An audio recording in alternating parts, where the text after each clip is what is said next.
तजारती दुनिया से।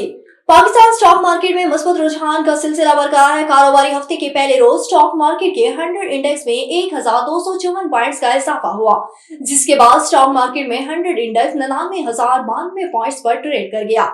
याद रहे कि गुज़श्ता हफ्ते कारोबार के आखिरी रोज स्टॉक मार्केट में 100 इंडेक्स 97,798 पॉइंट्स पर बंद हुआ था। स्टॉक मार्केट में गुज़श्ता हफ्ते के आखिरी कारोबारी रोज 34 अरब 17 करोड़ 81,39,241 रुपए मालियत के 51 करोड़ 48,62,463 शेयर्स का लेन देन हुआ था।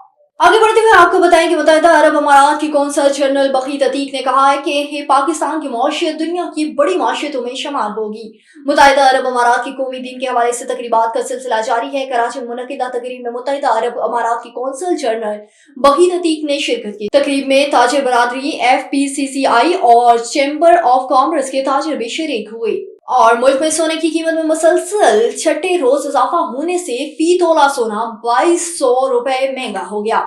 सराफा मार्केटों के मुताबिक 2200 रुपए इजाफे से मुल्क में सोने का फी तोला भाव 2,82,700 रुपए है, जबकि 10 ग्राम सोने का भाव 1,857 रुपए इजाफे से 2,42,370 रुपए पर।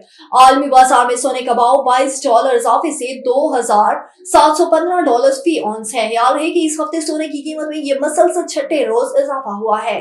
वाज़ेह रहे कि पीर 18 नवंबर को फी तोला सोना 2500 रुपए महंगा होकर 2,59,900 रुपए का था और आज कारोबारी हफ्ते के आखिरी रोज फी तोला सोने की कीमत 2,82,700 रुपए है, यानी 6 रोज में फी तोला सोना 12,800 रुपए महंगा हो गया।